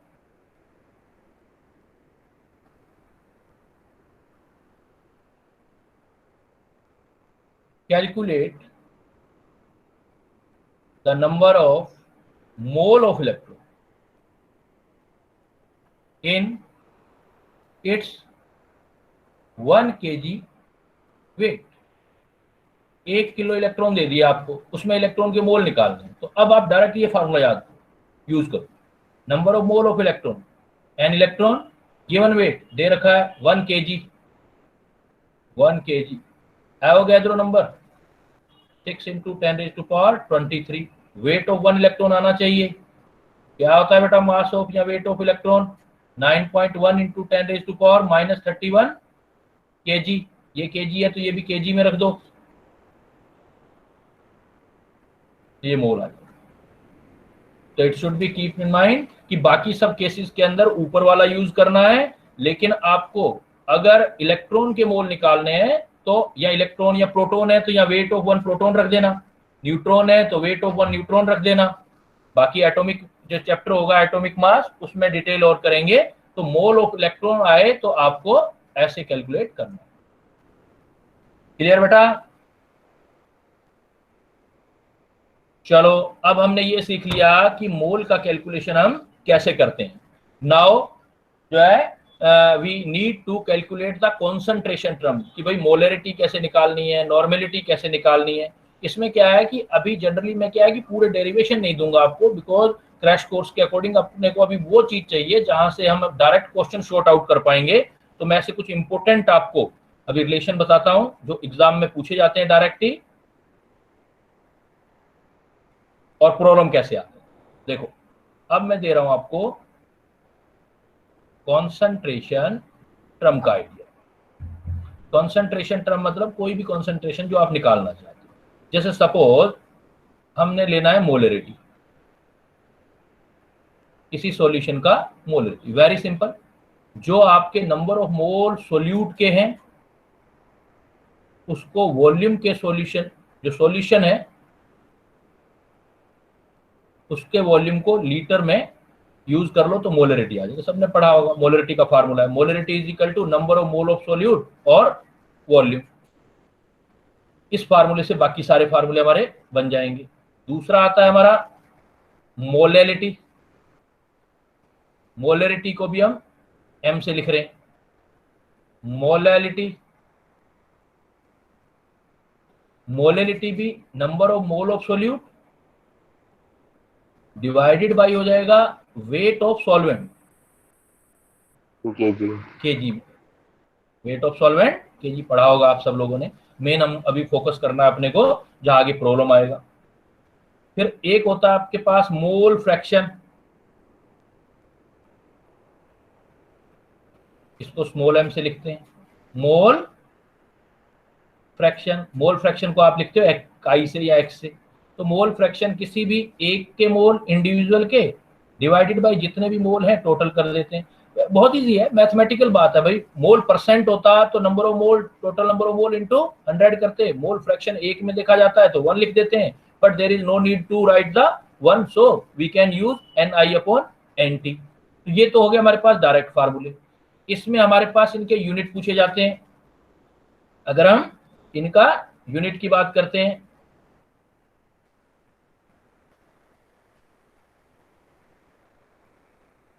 तो प्रॉब्लम आएगा कि भाई इनका यूनिट बताओ आप।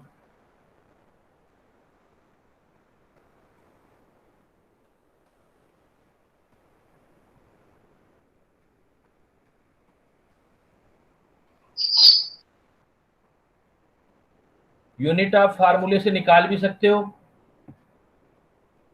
यूनिट आप फार्मूले से कैलकुलेट भी कर सकते हो।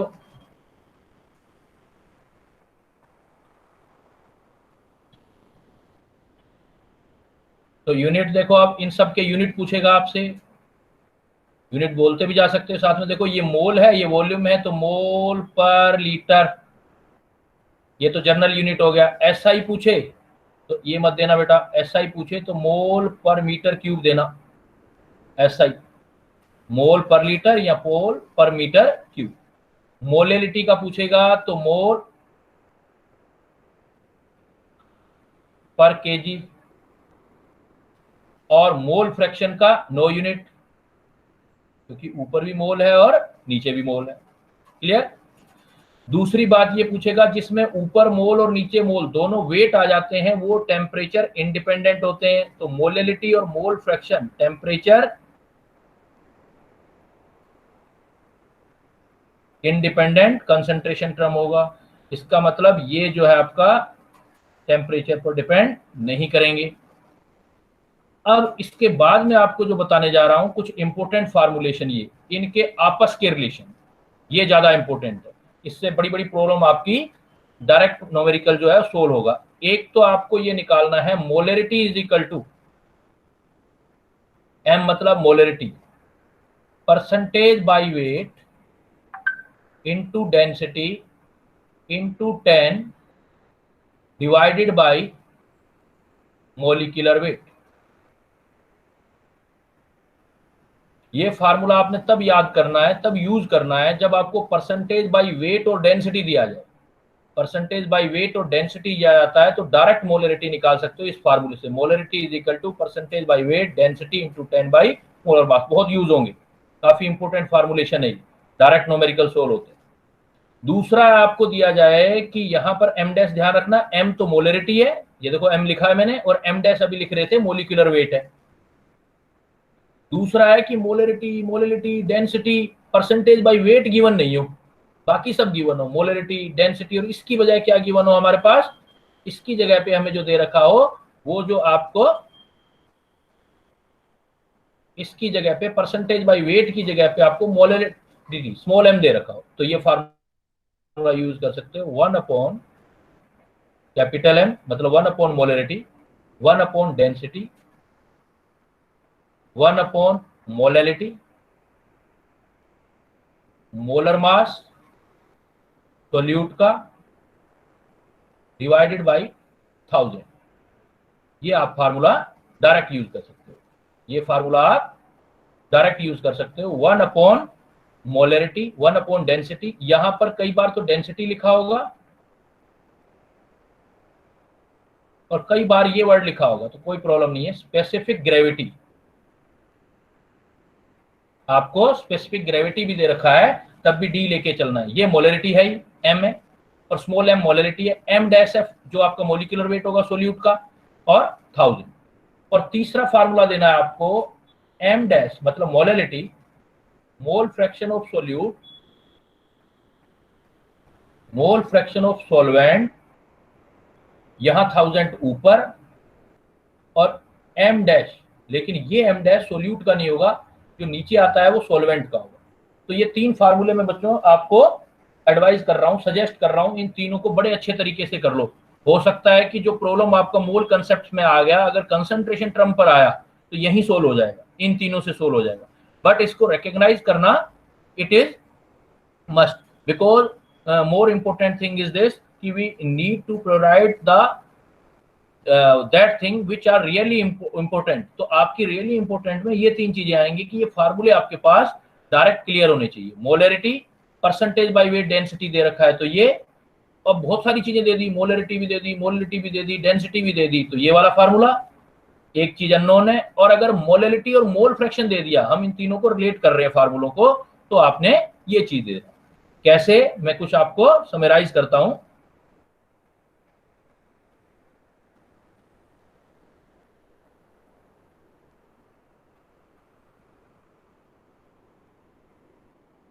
देखो, सबसे पहला प्रॉब्लम मैं आपको इस तरीके से लिख के देता हूं, यही ले लेते हैं। कैलकुलेट, बहुत पॉपुलर प्रॉब्लम, बहुत ज्यादा आता है। Calculate the molarity of pure water, calculate the molarity of pure water. कितना भी अमाउंट हो वाटर का, उससे कोई मतलब नहीं। मोलरिटी जो प्योर वाटर है उसकी फिक्स रहती है। तो कैसे निकालोगे, देखो वर्ड आ गया प्योर। प्योर का मतलब ये सॉल्यूशन है ही नहीं, 100% खुद ही है ही, 100% प्योर हो गया, 100%। और मोलरिटी आप एम निकालना चाहते हो, तो देखो कितना इजी हो जाएगा अगर जो हमने पढ़ा है उसी से सोल्व करें इसको। हमें ये पता है, मैंने अभी आपको बताया है, मोलरिटी और परसेंटेज बाय वेट और डेंसिटी पता हो तो एक फार्मूला है हमारे पास। तो वाटर की डेंसिटी तो हमें पता है, वाटर का डेंसिटी हमें आता है, वाटर का डेंसिटी होता है 1 ग्राम पर ml।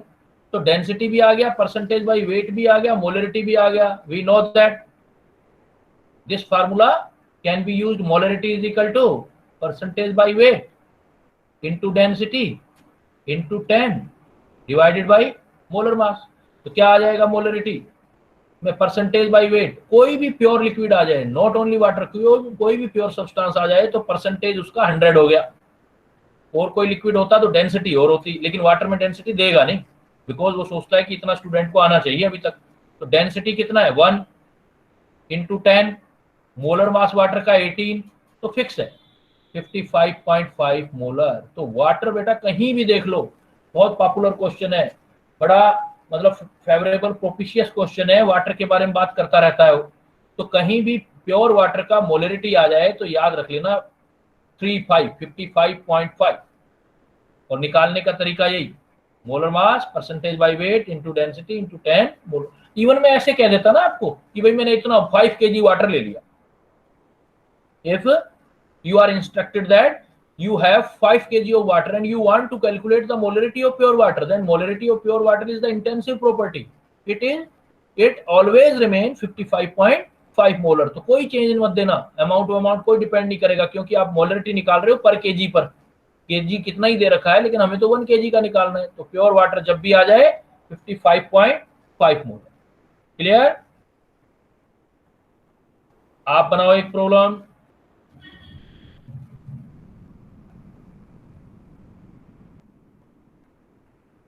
Calculate the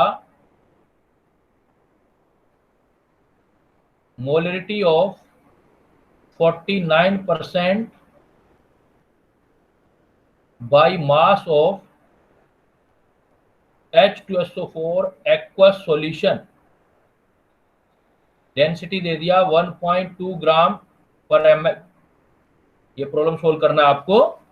calculate the molarity of 49% by mass of H2SO4 aqueous solution, density है 1.2 ग्राम पर ml।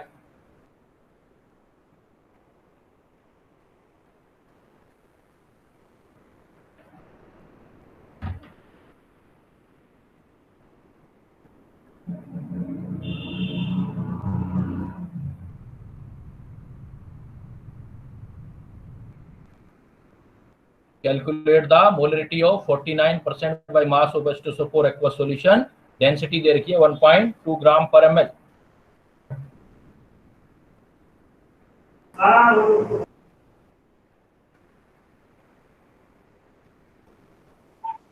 क्या आएगा बेटा?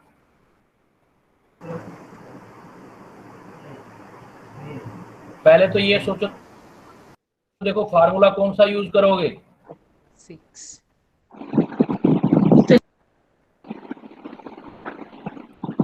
फर्स्ट वाला फॉर्मूला, फर्स्ट वाला फार्मूला गोल्ड, क्योंकि परसेंटेज बाय वेट और डेंसिटी दोनों वर्ड दिए हुए हैं और मोलरिटी निकालना है। तो यस इन सर, फार्मूलों को यस सर, 4 या 5 टाइम लिखोगे ना तो याद भी हो जाएंगी। Percentage by weight into density into 10 divided by molar मास।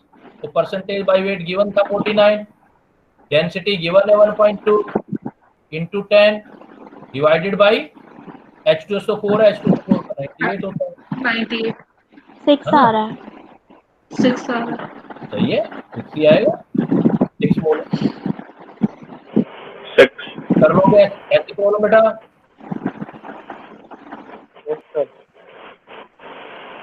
अब मैं Yes, फिर sir. फार्मूला दूसरा प्रॉब्लम चेंज कर रहा हूं।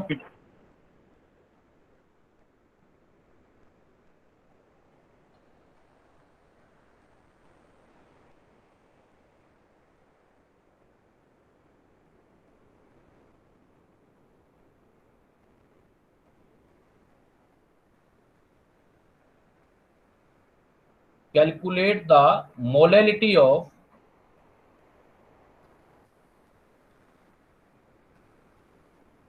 1.03 molar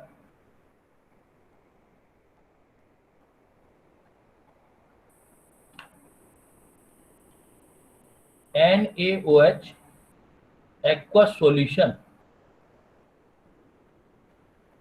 specific gravity of solution is 2.06। Calculate the molality, मतलब स्मॉल m निकालना है, of 1.03 molar NaOH aqua solution, specific gravity of solution is 2.06। अब अगर आप ध्यान दो, there is no data of percentage by weight, percentage by weight नहीं है, लेकिन है क्या क्या? मोलरिटी है कैपिटल M, डेंसिटी है, स्पेसिफिक ग्रेविटी, सॉल्यूट का मोलर मास है, NaOH सॉल्यूट दे रखा है एक्वा सॉल्यूशन में, M डैश भी है, और आपको स्मॉल m निकालना है। तो अब देखो 3-4 प्रॉपर्टी दे दिया अपने को एक साथ, इतना सारा प्रॉपर्टी एक साथ दे दिया, तो हम डायरेक्ट जा सकते हैं वहां फार्मूले पर। सेकंड नंबर वाला formula you can use second number formula, because इतनी सारी डेटा है तो डायरेक्ट पहुंच जाओ वहां पर। तो डायरेक्ट हम कैसे पहुंचेंगे उसके ऊपर?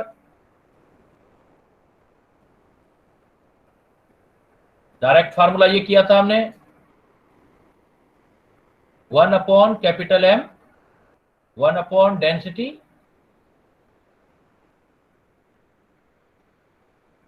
मोलर मास ऑफ सोल्यूट 1000, तो 1 अपॉन M दे रखा है 1.03, डेंसिटी दे रखी है 2.06, 1 अपॉन M डैश, मोलर मास जो NaOH का कितना हो जाएगा 40/1000। यहां से हम सोल्व कर लेंगे। ये थोड़ा थियोरेटिकली ठीक नहीं होगा, थियोरेटिकली अगर करना है तो ये चीज ज्यादा होनी चाहिए, वो चीज कम है, तो इसको ऐसे कर सकते हो 2.06, उससे थियोरेटिकली आंसर सही आ जाएगा, प्रैक्टिकली सही आ जाएगा 1.03। तो ये आ गया आपका 2.06, ये 1.03। तो अब कैंसिल हो गया, देखो ये 2 से, तो 1/2 आ गया। तो आगे का सॉल्यूशन दे दो, कर लोगे? तो 1/2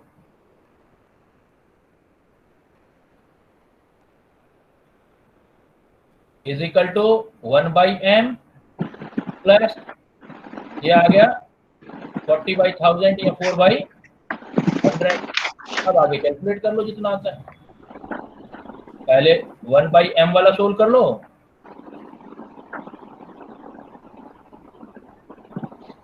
इसको इधर नहीं कर सकते, ये मल्टीप्लिकेशन पे आ जाएगा ना। एक सेकंड 96 डिवाइडेड बाय 100, नहीं ये 100 आया ना, ये सोल्व कर लो तो कितना रह गया, ये 100 हो गया, 50 आ गया, -4 अब हो जाएगा। तो ये आपका स्मॉल है। तो इसमें देखो क्या था, बहुत सारे डेटा दे रखे थे आपको, तो आपने डेटा जो है डायरेक्ट यहीं कैलकुलेट कर लिया। आपके पास एम डी एम डैश इस टाइप का, 1.03 उसके बाद लाइक 2.0 सब हो जाए। हाँ तो अप्रोक्सीमेट देखो 50 में से 4 चला जाएगा तो 46, 100 बाई 46 तो 2 से थोड़ा सा ज्यादा आ जाएगा, 2 पॉइंट समथिंग एम है ना। तो देखो ऐसे ये आ गया m 50 माइनस 4 अपॉन 100। तो यहां अगर आप सोल्व करोगे तो m 1 अपॉन m आया, ये 1 upon m is equal to 46 के अराउंड आएगा मोलारिटी, है ना, हो जाएगा ना। 100 से 2 से थोड़ा सा ऊपर आ जाएगा, 2 पॉइंट समथिंग कुछ आ जाएगा। अच्छा एक बात और बेटा मैं आपसे अभी कहना चाहूंगा, मैंने इसीलिए यही टॉपिक सबसे पहले उठाया है क्योंकि मुझे पता है कि स्टूडेंट्स को काफी प्रॉब्लम आता है इसमें। लेकिन प्रॉब्लम नहीं, ये जो है अगर फर्स्ट चैप्टर हमारा कैलकुलेशन माइंड सेटअप हो गया तो हमारा न्यूमेरिकल पार्ट आगे का सारा इजी होने वाला है। अब ऐसी प्रॉब्लम क्या होगी कि ये आप कॉपी में नहीं सोल्व करोगे, यहाँ प्रॉब्लम आते ही माइंड में सेट हो जाना चाहिए कि भाई 46/100 है, इसका मतलब 100/46 है। 50 होता तो 2 आंसर आता, 50 से कम में तो 2 से थोड़ा ज्यादा, सीधा टिक कर दिया वहां पर इतना आगे सोल्व नहीं करके देखना, वहां जो एग्जामिनेशन में इतना नहीं सोल्व करना। ये तो अभी मैं आपको बता रहा हूं, ये तो जब स्टार्टिंग में बच्चा भी स्टार्ट करता है तो उसके लिए प्रॉब्लम आता है, लेकिन आपको अभी जो है पेन की बजाय दिमाग में सोल्व करना है इसको।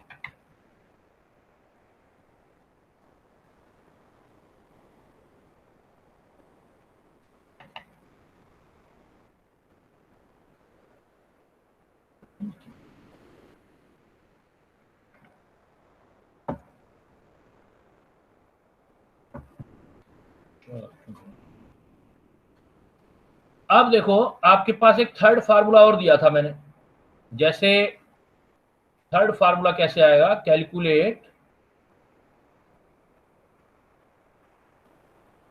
The mole fraction of ethanol in its 1 molar aqua solution. Calculate the mole fraction of ethanol in its 1 molar aqua solution. तो यह बात समझ आती है बेटा कि ये वाटर का सॉल्यूशन है, इसमें एथेनॉल डाल रखा है,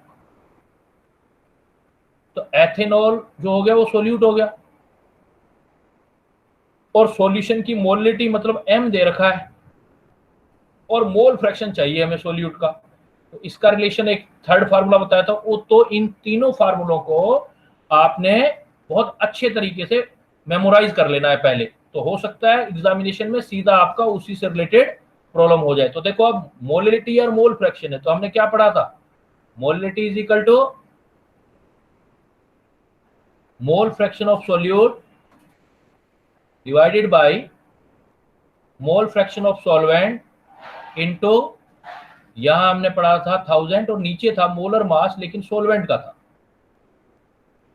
अब now you can see molality is given, X solute you want to calculate, लेकिन एक्स सॉल्वेंट इसको सोल्व करना है, तो ये हमें पता है कि X solute plus X solvent, जो सोल्यूट और सॉल्वेंट का सम होता है वो तो 1 होगा, तो हम इसको भी सोल्यूट की टर्म में लिख देते हैं।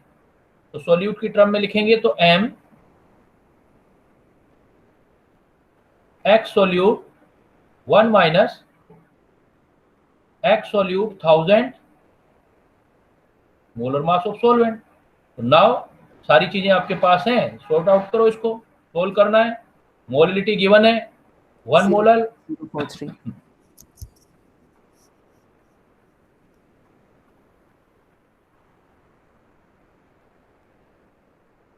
मोलर मास ऑफ सॉल्वेंट 18, तो सॉर्ट आउट कर लो, 18x 1000x, तो 18 इज इक्वल टू 10 18x, तो x इज इक्वल टू 18/10।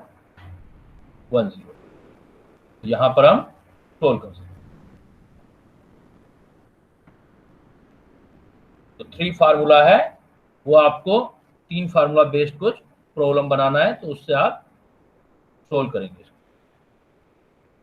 एक मिनट, 18 क्यों लिया? वाटर सोल्वेंट, वाटर ही था ना, ठीक है वाटर के अंदर लिया, मोलर मास ऑफ सॉल्वेंट आएगा यहाँ वाटर।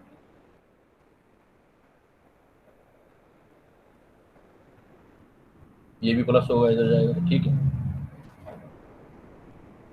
कर लोगे बेटा।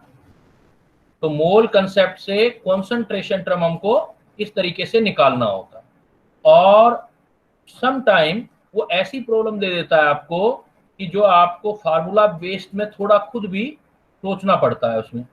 जैसे मान लो ये प्रॉब्लम मैं दे दूं आपको, calculate the molality of 10% weight by weight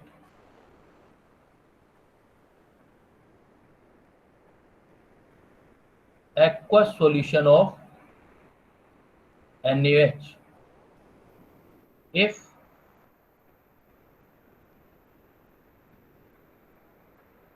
density is 1.2 gram ml। ये प्रॉब्लम दे दी हमने। Calculate the molality of 10% weight by weight of aqueous solution of NaOH if density 1.2 gram ml। Density से देने से बन जाएगी बात, देखते हैं। मोलैलिटी है 10% weight by 10, ये आएगा 90 ग्राम।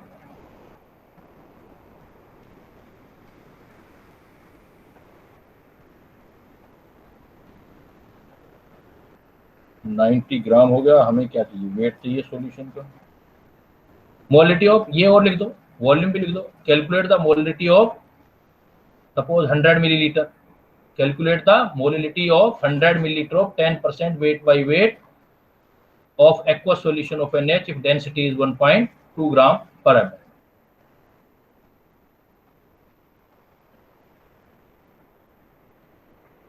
अब कैसे करेंगे? जब भी ऐसा कुछ नया सा प्रॉब्लम लगे आपको, तो आप क्या करोगे कि भाई पहले तो देखो 10% वेट बाय वेट दे रखा है, इसका मतलब 10 ग्राम सोल्यूट इन 100 ग्राम सॉल्यूशन के अंदर है। 10 ग्राम सोल्यूट होगा 100 ग्राम सॉल्यूशन के अंदर। अब आपके पास क्या है? सॉल्यूशन का टोटल वेट यही है, तो कैलकुलेट द मोलैलिटी। तो मोलैलिटी निकालना, फिर तो ये इजी प्रॉब्लम बन गया, कोई इशू नहीं। Molality is equal to weight solute का molar mass into weight of solvent in KG. तो वेट ऑफ सॉल्यूशन निकालो पहले तो आप। Weight of solution, weight of solution कैसे होता है? Density into volume. Weight of solution, density दिया हुआ है 1.2 ग्राम और वॉल्यूम दिया हुआ है आपका 100 मिलीलीटर। तो ये कितना हो गया टोटल हमारे पास? 120 ग्राम। ये हो गया सॉल्यूशन का वेट। अब सॉल्यूशन में 120 में से कितना परसेंट आ रहा है? 10%। 10% लेना है, तो ये जो वेट ऑफ सोल्यूट आएगा, वेट ऑफ सॉल्यूट 120 का 10%, तो 12 ग्राम आ गया। फार्मूले में रख देंगे, molality is equal to weight of solute आ गया हमारे पास 12 ग्राम, 10% था। मोलर मास NaOH आ गया 40। वेट ऑफ सॉल्वेंट कितना हो गया? देखो सॉल्यूशन का था 120, इसमें से 12 ये चला गया, यहाँ ध्यान रखने वाली बात है। सॉल्यूट का 10 चला गया तो सॉल्वेंट रह गया 108। ये ग्राम में है, इसको किलोग्राम में कन्वर्ट करो, मोलैलिटी आ जाएगी। तो परसेंटेज बाय वेट गिवन दे रखा हो तो हम इस तरीके से कर सकते हैं। और at the end of chapter बेटा मैं कुछ और बता रहा हूं आपको कि अगर आपको परसेंटेज ppm निकालना हो और मोलैलिटी दे रखी हो, तो मोलैलिटी, मोलर मास इंटू 1000 कर देना। सॉल्यूट के मोलर मास को मोलरिटी से मल्टीप्लाई करके 1000 से और कर देना आपका डायरेक्ट परसेंटेज ऑफ पीपीएम आ जाएगा। परसेंटेज आ जाए सीधा, परसेंटेज जो मास होता है, वेट होता है, परसेंटेज वेट आ जाए तो एम डैश डिवाइडेड बाई 10 कर देना डायरेक्ट। तो ये 5 फार्मूले आप अच्छी तरह से अपनी मेमोरी में बिठा लो, इससे रिलेटेड आपका कोई भी प्रॉब्लम आएगा तो निकल जाएगा। पहला जो आपको मैंने कौन सा बताया, percentage by weight into density into 10 divided by molar mass. दूसरा है 1/m equal to 1 density bracket start 1/m into जो है m डैश अपॉन 1000। तीसरा है molality and mole fraction, molality is equal to mole fraction of solute upon mole fraction of solvent into 1000 upon molar mass of solvent. और दो ये फार्मूले बता रहा हूं, मोलैलिटी को डायरेक्ट पीपीएम में कन्वर्ट करना है तो percentage ppm is equal to M dash into 1000 और percentage weight is equal to m dash upon 10। तो इस तरीके से हम कॉन्सेंट्रेशन टर्म और मोल कंसेप्ट निकाल सकते हैं। नेक्स्ट क्लास में मैं आपको मोल्स की एप्लीकेशंस बताऊंगा, लिमिटिंग रिएक्ट करेंगे हम, कैसे हम एक कंपाउंड की दूसरे से रिएक्शन करते हैं तो कितना अमाउंट बनता है, एम्पेरिकल फार्मूला कैसे डायरेक्ट कैलकुलेट करेंगे, बड़े मेथड से नहीं, सीधा ट्रिक से कैसे सोल्व करेंगे, मतलब कम स्टेप से कैसे हम सॉर्ट आउट करेंगे, ये हम नेक्स्ट क्लास में देखेंगे। वन मोर डियर स्टूडेंट्स कि मैं आपको डीपीपी दूंगा, मतलब आपको प्रॉब्लम प्रैक्टिस दूंगा, क्वेश्चन करने के लिए दूंगा, वो आप ई काइट्स पे जा करके, ई काइट्स अपना साइट है अपने केल्विन की, वहां जाकर के सोल्व करके सबमिट करेंगे आप। और फिर जब नेक्स्ट क्लास में मैं आपसे उसमें पूछूंगा भाई 1 से लेके 10 तक किसी को प्रॉब्लम, 5 तक, 7 तक, तो जिससे हम उसको डिस्कस करेंगे। तो ये आप आज करोगे इतना इसको और साथ में डीपीपी बना लोगे तो आपका काफी हद हो जाएगा इस टॉपिक का। ठीक है बेटा, ओके बेटा, thank you. Thank you sir. Thank you sir. Madhu madam